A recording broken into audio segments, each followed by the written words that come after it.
All right, today on episode 6 of Decade, we hosted Dr. Sarah Rasmi from Thrive, who runs her own mental health institute. She's a psychologist. Today we spoke about what got her into mental health, why she got so interested in psychology, etc. Her road up to that, starting with academia and all the way now to practicing in her own institute. We spoke about, is the region culturally welcoming to mental health? Are companies supporting their staff, supporting their teams? Is there differences? Are there differences between men and women? And then we also spoke about how COVID is impacting mental health in the region and how we can cope with it and what's okay and how we can live with it moving forward, as well as what's to come in the future when we finally get on the other side. Don't forget to subscribe and hope you enjoy the episode.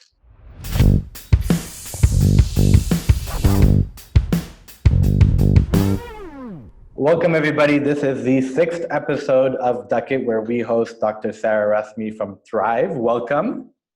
Thank you. Thanks for having me. Just a quick reminder that Ducket is a platform where we host some of the most interesting people we think in the region in any space, whether you're an artist, an entrepreneur, or just somebody who has something to say that's interesting. Ducket is a platform that is meant to be raw and unscripted. All of our guests are pushed somewhat to the edge where we ask them questions that they can actually duck, hence the name Ducket. Now, quick introduction, Dr. Sarah Rasmi is a psychologist and she runs her own organization called Thrive, where she helps the region kind of deal with mental health. Now, quick question, I think I know you a little bit personally, but professionally, how you got to becoming a psychologist, why you are in mental health, I'd love to learn. Could you kind of tell us your story and why mental health is where you are today?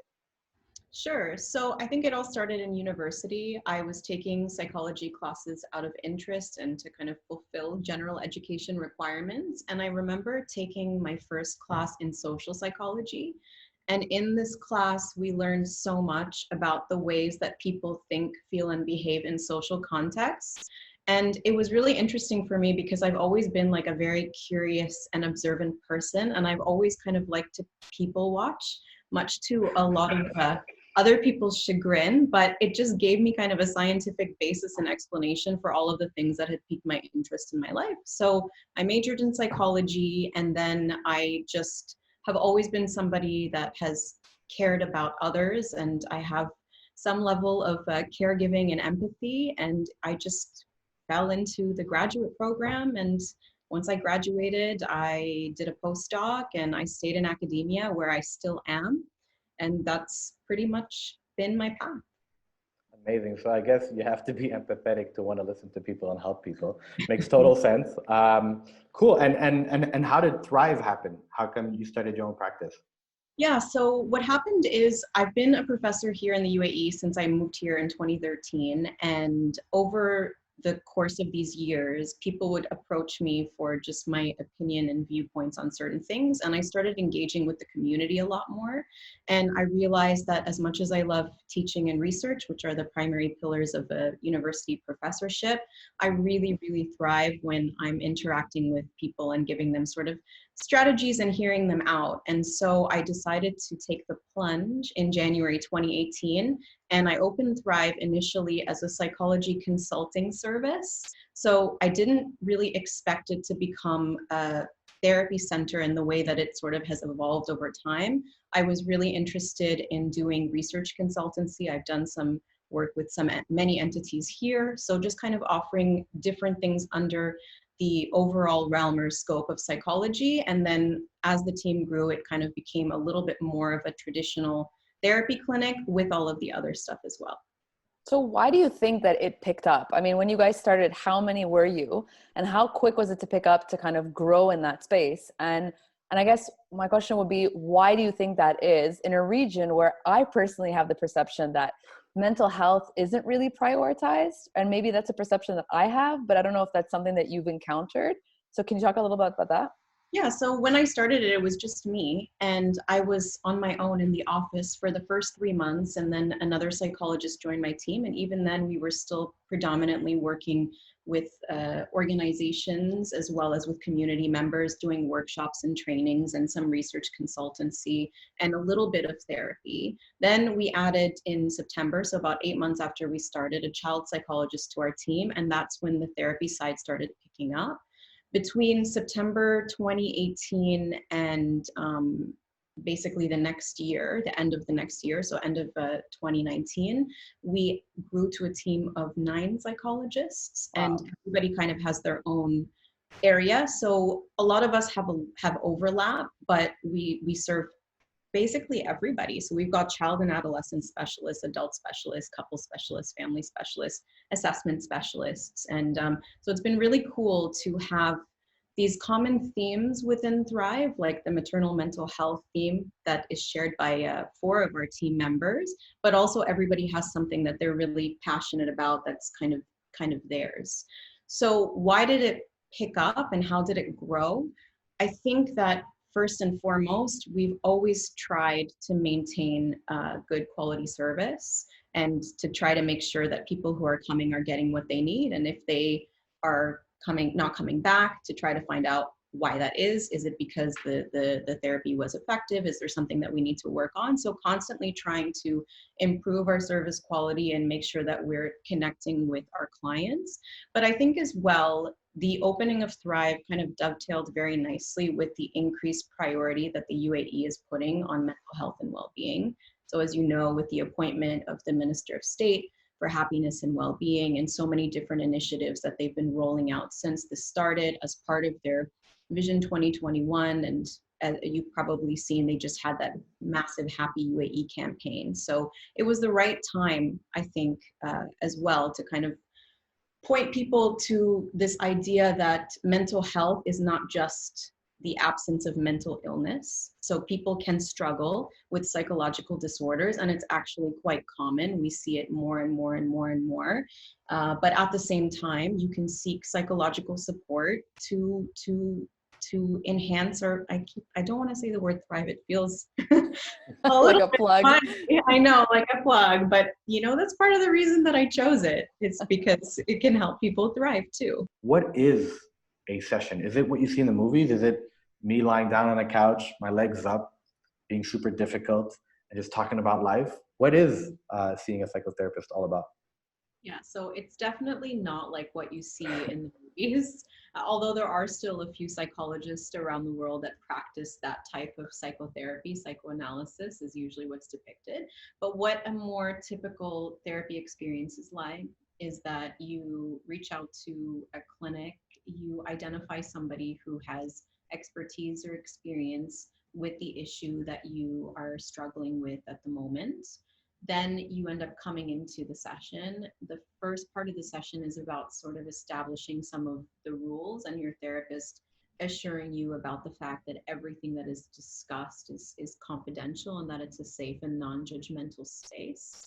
I say everything. There are a couple of exclusions, like if somebody discloses to us that they're going to harm themselves or someone else, or that we find out that a child, elderly, or other vulnerable person is at risk, then we might have to break confidentiality, Sure. But that rarely happens. So it's about going over the rights. And then the first session is actually what we call an assessment, and that's about trying to figure out what's going on.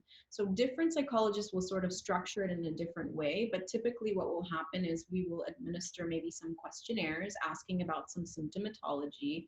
We'll ask the open-ended question of, why are you here? Why now? We'll ask about your history, any mental health history in your life as well as in your family's life, about early childhood experiences that might have played into whatever is going on, about some of the behaviors. So even things like whether you smoke or use any types of substances, exercise, take medications, et cetera, et cetera. And then usually once we've gathered all of that history, that background, we ask you to formulate your goals. So what are your hopes and dreams and expectations for the therapeutic process? And how can we as psychologists help you work towards that? I always close my sessions, especially the first time around, and I know many psychologists do this as well, by telling our clients that one of the most effective things on top of commitment and motivation for therapy to be effective is what we call a therapeutic alliance. So even though you as the client are the one who does the work, right?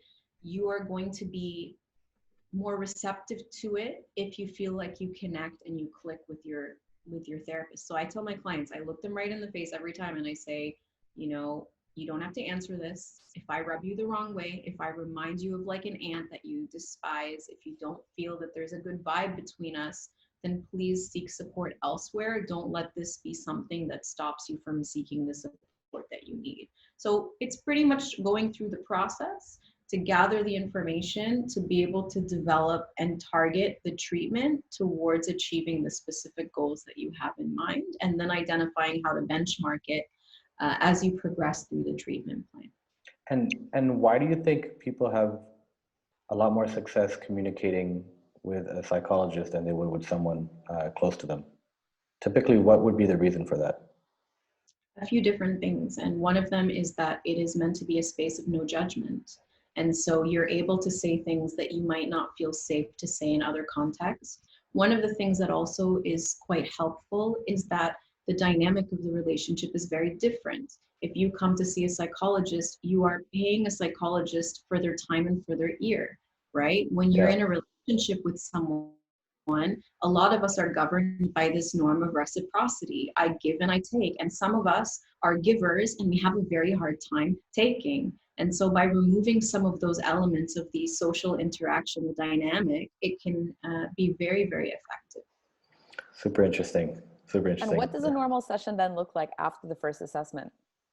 It depends on the therapeutic modality of the psychologist that you're working with. And so this is an important thing for people to consider. There are lots of different types of therapy, and different types of therapy work better for different types of presenting issues. I mostly use something called cognitive behavioral therapy, and then I use a specific method in my couples work called the Gottman method. And so we have structured protocols that we follow. But regardless of the modality, what will usually happen in a session is that you start by touching base on what has happened since the last time, if there's been any sort of progress, if there have been any hiccups. A lot of psychologists will ask an open-ended question such as, well, what would you like to discuss today? Or they will reference the goals that were identified before and say, okay, which one of these do you want to start working towards? And then we do the work and repeat, repeat, repeat. I'm a huge believer in kind of mental health, well-being, and getting access to kind of experts to do that.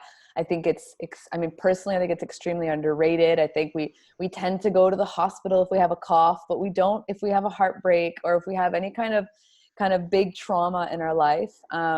I'm super happy that you guys have a maternal mental health kind of section, because I'm super passionate about that. I think it's, again, something that really, really needs a lot more advancement in the country. So I want to say thanks.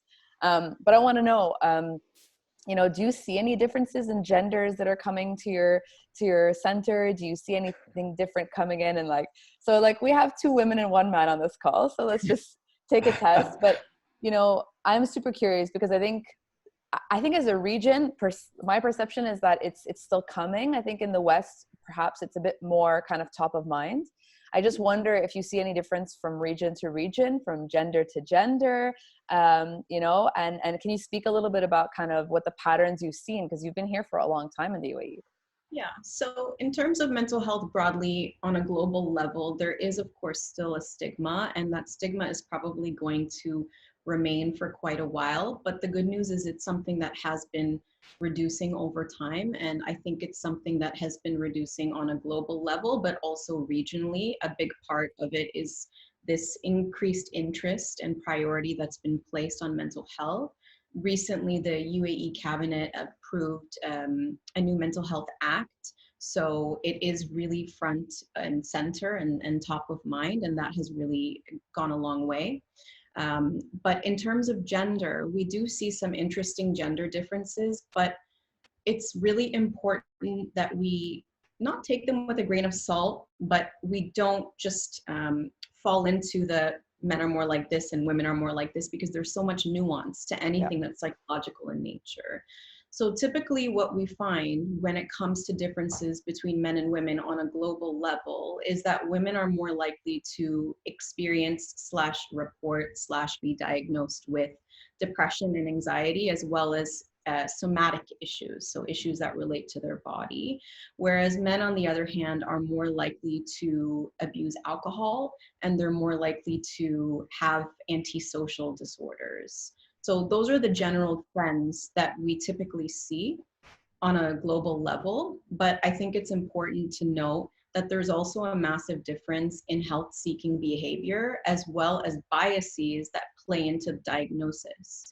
So typically what we find is that women are more likely to seek help earlier, right? And this is really important because obviously prevention is the best, but if we're going to need an intervention, early intervention is key for recovery. So women seek support earlier, but women are also more likely to be diagnosed and for psychiatrists and family physicians to be prescribed medications, particularly those that act on or work on depression and anxiety, which are our two most common mental health challenges. So there's a lot of nuance there, but these are the general trends that we see on a global level. Here, we typically see people, at least at Thrive, and I know when I speak to my other colleagues in other clinics and working in other settings, it's mostly depression and anxiety. We see a lot of work burnout. That can be females, but we also see that a lot with men.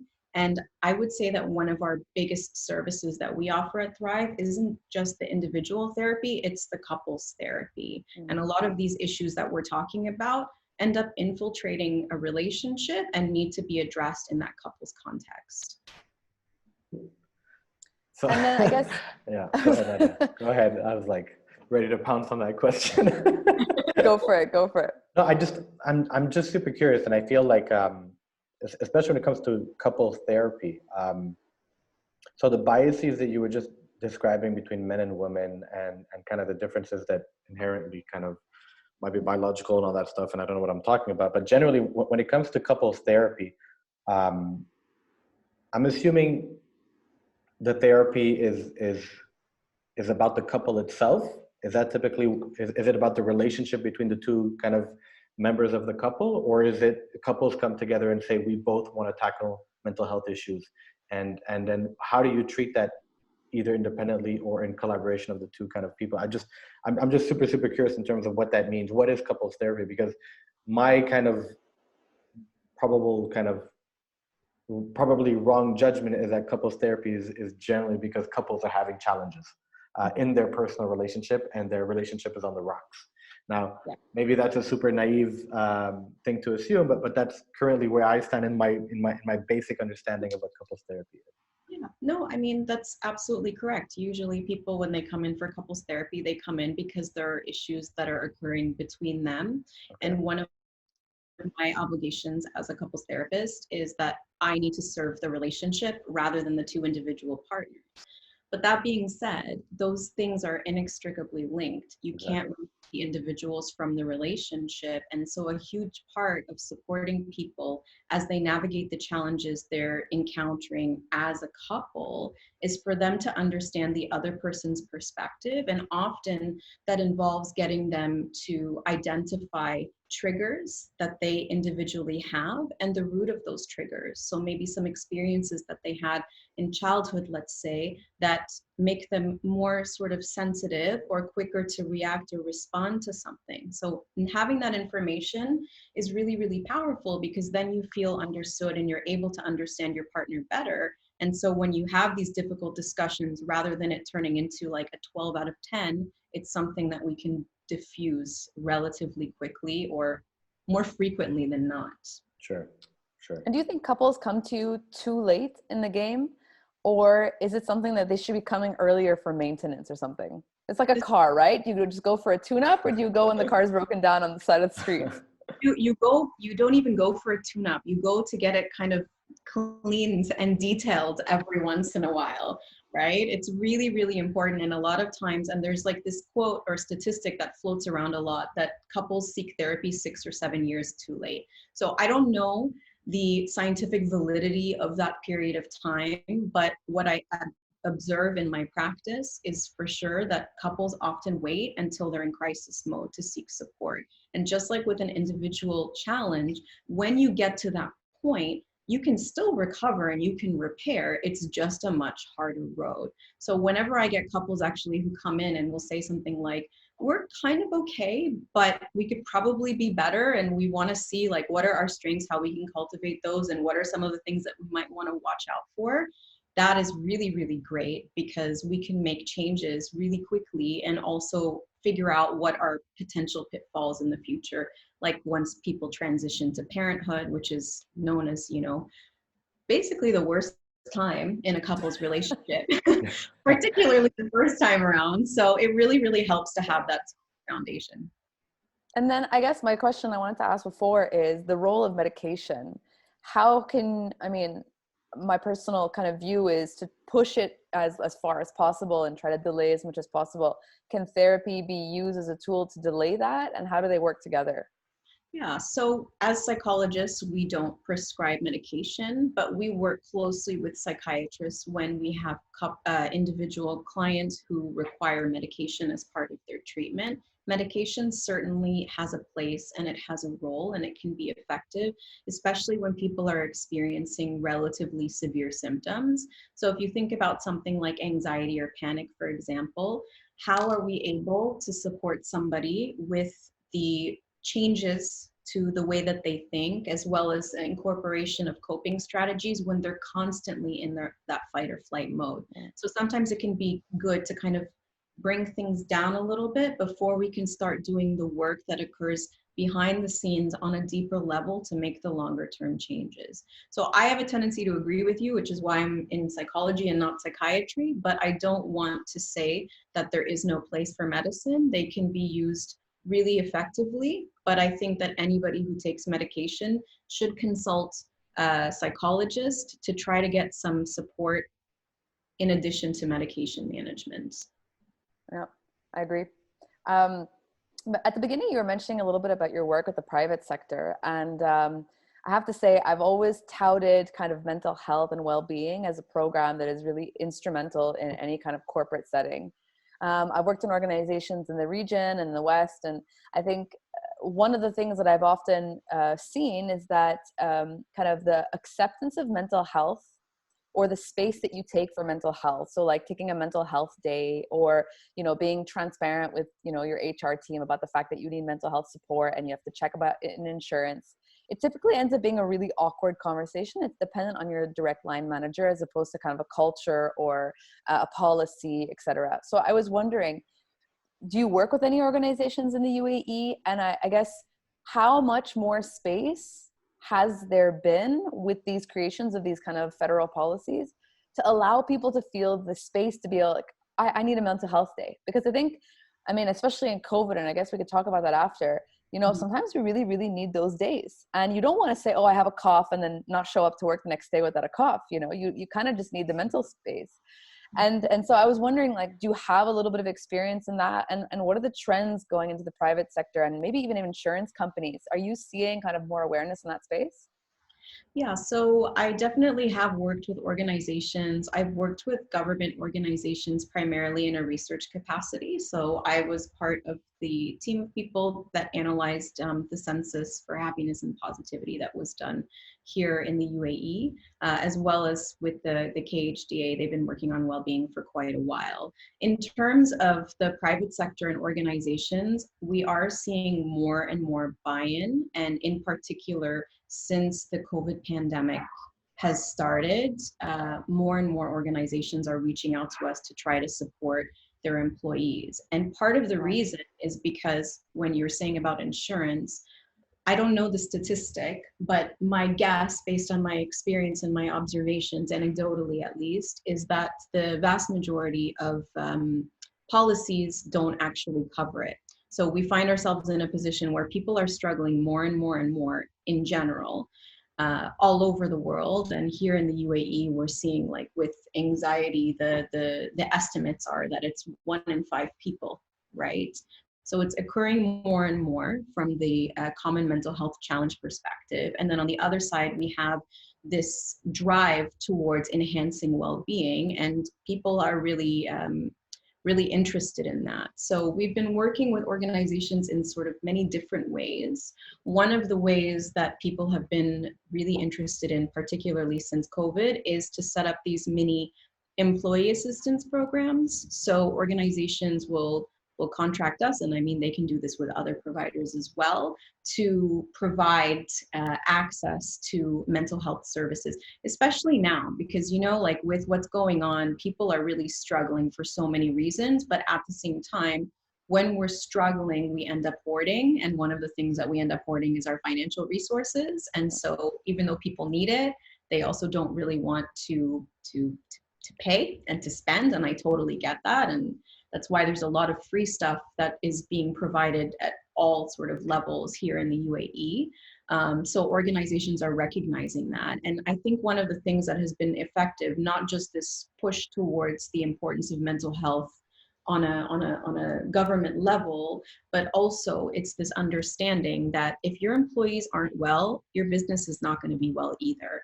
Stress is something that costs employers billions of dollars every single year, because people take that mental health day without calling it a mental health day, or they're too scared to take that mental health day, so they go into the office and they just stare at their computer screen and get nothing done, right? They're more likely to get injured, even physically injured. So there are so many things that stress, worry, and anxiety can lead to that hurt an organization's bottom line. And I think that can be a pretty important message for them to pick up on, and they're usually pretty receptive to it. And on the topic of COVID, I think I'd love to get your view on how you would kind of, you know, recommend coping with the circumstances. I think I think we're going into week 8 now of work from home. And it's been somewhat of a roller coaster of emotions. And, you know, I think at first it was, you know, find any way to be safe, take care of the people you love, make sure everyone's okay. Then it was, okay, in every challenge there's an opportunity. And then it was, okay, well, productivity cannot slow down, you know, go 100 miles an hour, try to give 150% because everything around you seems to be crumbling, you know, economies, opportunities, et cetera, you know, you're hearing of mass layoffs, and then compound that with the fact that you're meant to live in this almost isolated existence within the 4 walls of your house, which is completely new. And especially me being, you know, super social as a person, you know, what would you say to somebody who's now kind of operating under this kind of, you know, fear of the unknown and what's going to happen, instability, et cetera, in terms of, you know, fear of losing productivity, and dealing with that. And then also this whole isolation piece, because I can only imagine the impact it's having on me, it's having on everybody else as well. So how do you kind of, you know, what are the main things we can do to help us cope with the circumstances, in your opinion? Yeah. So what I would say to somebody who is struggling, and this might surprise you, is you're right. It sucks. It really, really, really sucks. And I think that that's an important message for us to deliver as practitioners, but it's also something important for us to share with people in our social circles, because there is this tendency, you know, a lot of us are fortunate to still be working and to have a roof over our heads and to not be struggling and suffering the way that so many other people are. So don't get me wrong, very grateful, and gratitude is an important thing.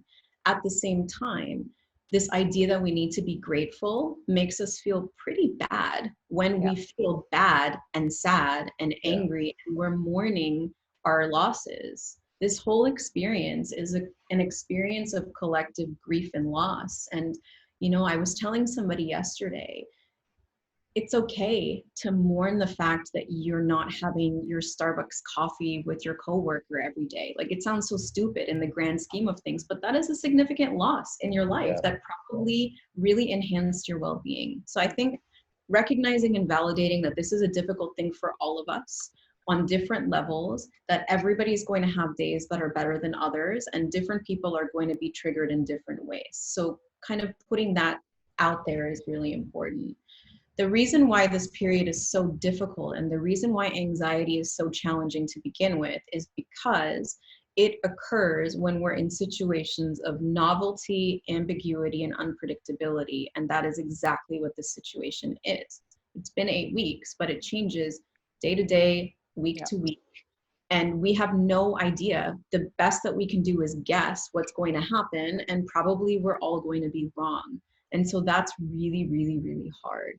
And the only thing that we can really do in a situation like this is recognize that there are things we can control, and the rest we have to try to find a way to let go. So what we're noticing, and probably what you maybe even are experiencing on an individual level, or at least with your loved ones, is people are trying to control as much as they can. A lot of people are going on these like cleaning and organization sprees, right? Because it's like, my life is chaos. I need to do something that makes me feel like I have some Guilty. Guilty. me too, right? Like something that some of us do, but everybody has their own sort of way. Sometimes you throw yourself into work. It's like, if I do every single thing that I can and I don't miss any opportunity and I go 80 billion miles an hour, then this is giving me some feeling that I'm controlling the situation. So we do what we have to do, and that's okay. We try to control what we can control. Implementing structures and routines into our day-to-day makes a huge difference. But then importantly, we have to recognize that whether we like it or not, there are certain things that we can't control and we can't change. And we have to very slowly resign ourselves to the fact that we just don't know, and there's nothing we can really do. And I know that's like an anticlimactic answer, but that's the way that it is. So you know, I completely agree with you. I just you know, I've heard many things, and I guess at the beginning of COVID, the way personally I was dealing with it was, I would try to keep the routine. I would try to keep you know, the idea that I was going to work every morning. I would, you know, not wear my PJs. I would get changed. I would actually put something on that was different. I would have my morning coffee exactly the same way that I would have it at the office. I'd have the same breakfast. I'd sit down at my desk at the same time. I do all these things. So I tried to imitate, you know, the pre-COVID era, and then quickly start to realize that you're trying to keep a cycle the same, even though the circumstances have completely changed. And then to some extent, I realized that that might not have been a good thing either, because it was almost like holding on to something and try to continue a lifestyle that wasn't in fact in line with what was actually happening in the real world and in our lives. So I mean, I hear all kinds of things coming from all kinds of people. And of course, none of my friends and none of the people I seek advice from generally on a day-to-day basis are, you know, probably qualified other than you. But generally speaking, is the idea to, okay, for sure confront it, for sure acknowledge that it's difficult, for sure, I mean, kind of allow that grief to happen. But is the idea to, you know, it's, you know, inherently we still need to produce, inherently, you know, we still need to work, we still need to have some sort of productivity. How do we kind of how do we do that under these circumstances, right? So is there a tip, a trick? Is there something that we can kind of try? Is it, I mean, I still have to be productive. I still have a company to run. I still have a team to lead. I still have a family to be a part of. So have you seen, or are you able to give us some sort of an idea of on a day-to-day what we can do for our mental health to keep that rhythm going? Or is the answer, you don't have to keep the same rhythm and you shouldn't keep the same rhythm, right? Well, I think that answers the question, right? So the question is, what can we do to keep it going? And the answer is, well, we need to be flexible, right? And we need to know that even though there are certain things, certain lifestyle things that we can change, and some of the routines that you described, like having the coffee and sitting in the desk, wearing clothes and not pajamas and all of that stuff can help. It's not going to help all the time, and that's okay. So a big part of it is going to be emotionally checking in with yourself and seeing what's working and what's not.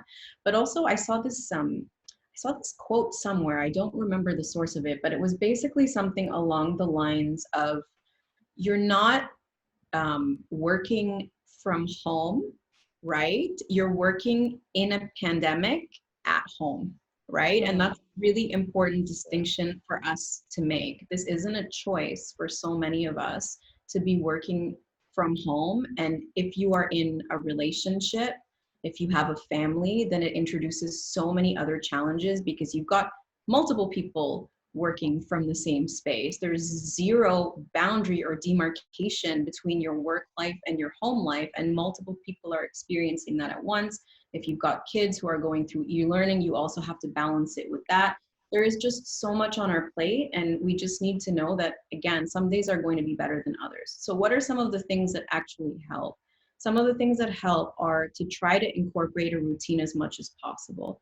I tell people that when it comes to making a change in our behavior, we are depleted, we're exhausted because we're stressed and anxious. And what our body does when we're stressed and anxious is try to conserve energy.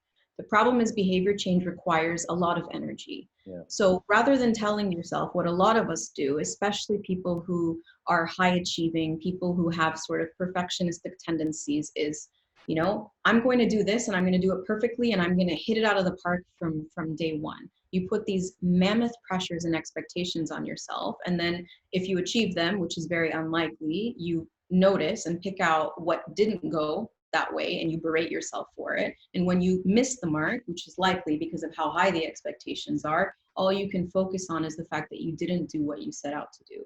So we want to try to manage our expectations a little bit. And that also includes with behavior change. So when we say something, for example, like try to exercise at home, we know that physical exercise has many benefits for physical health, but also for psychological health, right? It has been shown in clinical trials to be an effective way to reduce depression and anxiety.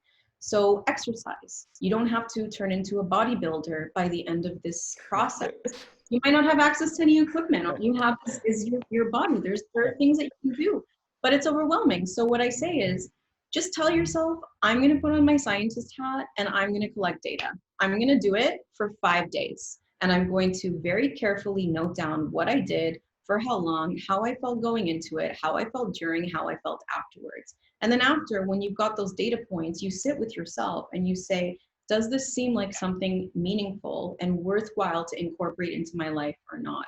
And from there, you make your decision, because something can be generally effective, but not everything works for every person. But again, it's about saying, I'm going to try it for 5 days or 7 days. That is so much less overwhelming than, you know, like a lot of people that are cooking at home now and making like sourdough bread and stuff. Like, you don't have to be a Michelin star chef by the end of it. Just like cook a meal 5 nights in a row and see if that helps you. That's the general approach that can be applied for behavior change. But where does that come from, right? So I think I'm on tons of WhatsApp groups with a bunch of guys. Let's just call them guys. And generally, I feel like the opposite is happening. I feel like everybody is saying, now is the time, since I'm at home, I have time for this and I have time for that. And I do want to become, you know, I want to get rid of my belly. I want to, you know, work on that startup idea that I had, you know, 3 years ago. I want to, you know, start writing a blog. I want to start a podcast. So now is the time to do all these things. But where is that coming from? Where is that just fear? Where is that coming from? Is it guilt? And how do you tell people to kind of manage that fear? Yeah, I think a huge part of it, one of the biggest drivers, is going to be fear. Fear and anxiety go hand in hand, and different people have different responses to fear. If you're someone who is used to being a producer, then you probably have, as part of your identity, as part of your worth in the world, producing things. Yeah. So it's like, I feel really bad right now. I feel really scared. What am I going to do? I'm going to try to be the best that I can. I'm going to push myself to the brink and beyond in order to get something done, because this is how I find comfort and this is how I demonstrate my value externally. So believe me, I'm not one to say don't be productive, just like lie on the sofa all day. That's but sometimes you need that too, right? But sometimes you need that, and that's okay. And the thing that sometimes people forget is that sometimes that time on the sofa watching some trashy Netflix show for like a few hours will be the recharge that you need to actually tackle something the next day. So we need to have a bit of a balance between our activity and rewards, especially at home. Because what's happening is, and I'm guessing you're hearing this in your WhatsApp groups, it's like, well, I'm working from home now, so I save all of the time that I'm stuck in rush hour traffic. So now I have all this extra time to do all of this extra stuff. Yeah, I can hear myself speaking when you say that too. But in reality, like, do we actually have that extra time? Because we don't. I mean, you are probably no longer working. Let's say you were working a 9 to 5. Your 9 to 5 has now become a 9 to 9 because calls are happening at all times because they're assumed to be free. Then there's all the extra projects that people are piling onto each other because they want to be productive and they want to, you know, the economy is not great. So they want to kind of hedge their bets and hedge the risk. They're trying to do more. And then all of a sudden you're cooking more because you don't want to order that much. So you're cooking more so I just feel, and then think about parents. I mean, parents who have kids in school who have e-learning, who have a 9-to-5 job, are all of a sudden supposed to be caretakers, employees, educators, cleaners, cooks, and like they have like 7 hats. And don't even get me started about perhaps even the gender kind of disbalance between the burden of all of this going on. Sometimes it's very equally shared. Sometimes it can't be. Sometimes someone's work is more flexible. Someone gets paid more often. And so it's like, we have this perception that we have more time, but I sometimes actually believe we really don't. We're doing a ton more of the same stuff and trying to figure it all out. And we're not giving ourselves any time to kind of be like, how can I fit in an extra workout if I was barely able to fit it in before? How am I going to fit in making sourdough bread if I wasn't doing it before? Because now the burden is 100% more greater. So I don't personally believe we have more time. Yeah. And, you know, I think something that's interesting, there have been some studies that have been done around this issue, is the way that our perception of time has shifted dramatically. So in previous generations, people that had a lot of leisure time were seen as people who had enough resources and wealth and social status that they could just sort of do their own thing. Whereas now it is almost the opposite. If you have a lot of leisure time, it's like your time is not that valuable and not that important, and you should be applying yourself. And so we're chasing different things, taking on different projects. And I think also a lot of people, like if you are working right now, like me, for example, a lot of people are contacting us for corporate stuff, right? And they are operating also from their own place of fear. And part of that fear is, I need this right now. So that kind of adds to the time pressure. And then you also want to kind of say yes to things because that's sort of the way that you've always operated, and then coming from your own place of fear. And so you end up having all of these hats, like you said. And the interesting thing about these 7 hats is probably only trained in one of them and just like badly wearing the rest of them. And it's Exactly. too much. It's way too much.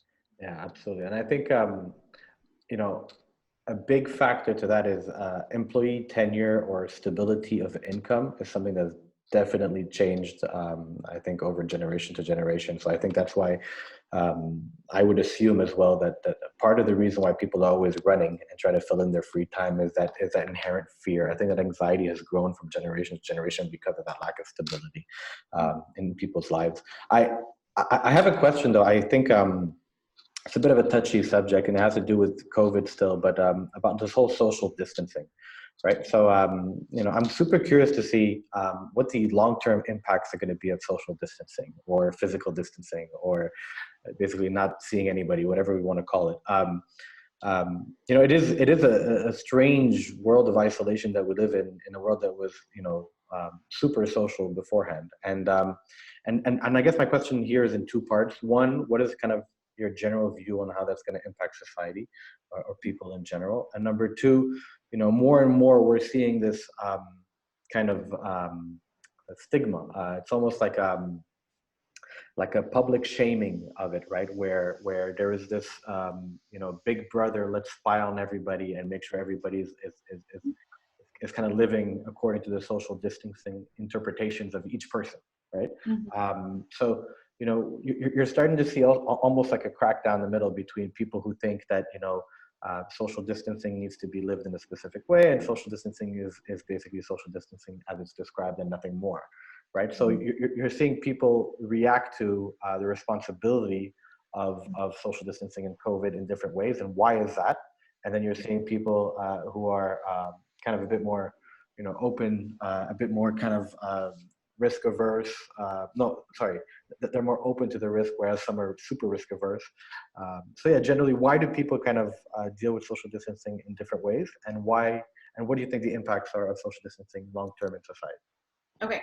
So the first thing I'm going to say is I really like that at one point you use the term physical distancing, because that's really what it's about. It's about maintaining physical space and separation to reduce transmission.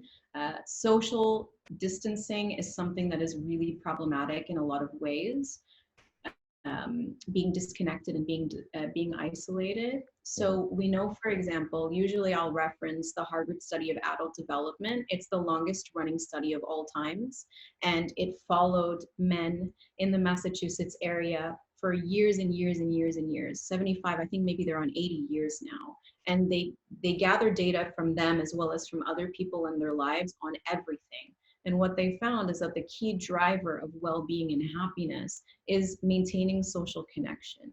And on the flip side, when people are socially isolated, I don't mean introverted, because a lot of times people will sort of blur those lines and say, oh, this person is just always by themselves. That means that their quality of life and their longevity is going to decrease.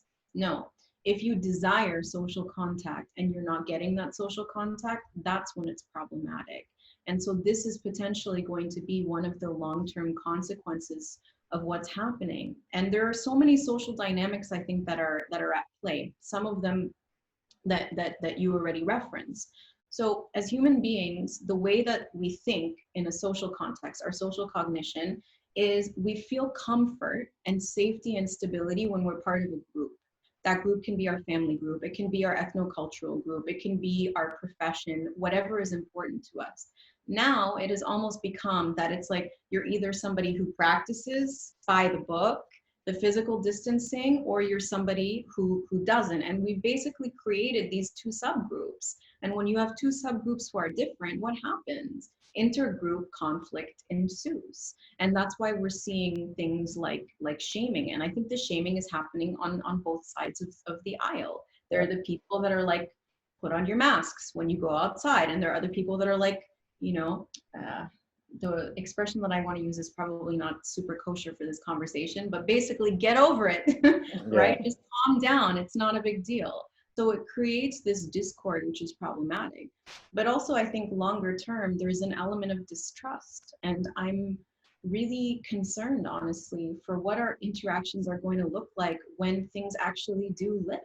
There is going to be a period where even with our closest friends, I mean, imagine when we finally see each other, all of us together, there's going to be an element of like, we want to give you a hug, but also, oh, maybe who have you seen? And how many people have you seen? Right, exactly. And if you go out, I went to the supermarket yesterday. It was my second time in 8 weeks. And it's like, you're just looking at everybody. So these things happening for so long with all of the fear and the desire to control are going to transform relationships, not just now, but long term. And then the other thing I want to say is that we need to maintain our social relationships and that social connectedness, but the only way to really do that is through a medium like this one. And on the one hand, we see in the research that maintaining eye contact is something that helps you connect, right? So it's important to do video conferencing like this. But on the flip side, some research that's coming out, particularly for people who do the kind of work that I do, is that it's so exhausting because you can pick up on body language, micro expressions of the face when you're in person, and conversation flows so much more easily and naturally because of all of those cues that you have. Whereas when you're behind a computer screen, you just have to pay so much attention to all of the tiny details, and it's just overwhelmingly tiring. So I think a lot of impacts for the future, but now we just need to try to stay as connected as we can socially while practicing whatever level of physical distancing is advised by the health authorities. Which is even harder because now we're adding another thing to do. Like, don't forget to call your friends too when you're at home. Okay, I have a challenge. Can we all try to look at each other in the eye? I don't know which grid I'm looking at. Yeah. I'm just trying to make eye contact. I'm just looking at my laptop, and I'm sure the screen time is probably not good for me either, by the way. It's incredibly difficult to look at each other in the eye over this, and then you end up staring at yourself. So you might end up staring and looking at your own eyes for some time. Yeah, it's tough. And also some relationships are draining, right? And some conversations are draining, you know, and one of the things I've been telling a lot of clients is exit the WhatsApp group. That one that's just sending you all of the links, that's just like constantly feeding you the information. If it's not serving you, try to have empathy for that person because they're having their own experience of it. But if it's really detrimental to you and you're unable to put those boundaries around it, then sometimes you just need to pull away from context and people. Okay, so basically we should end this call right now. And go look at everyone in the house with eyes. I'm going to look at everyone in their eyes and in my house. Sarah, thank you so much. I really appreciate your time and your views on all these topics. Just a wealth of knowledge, and so good to have you on Duck It. Thank you very much. We've been speaking for just under an hour. Thank you for that. And that's the end of episode 6 with Dr. Sarah Rasmi from Thrive. Don't forget to duck and subscribe and visit us on our website at aducklife.com or on any of the channels where you can find our podcast. Thank you very much. Thanks, Sarah. Thanks, Sarah. Thank you.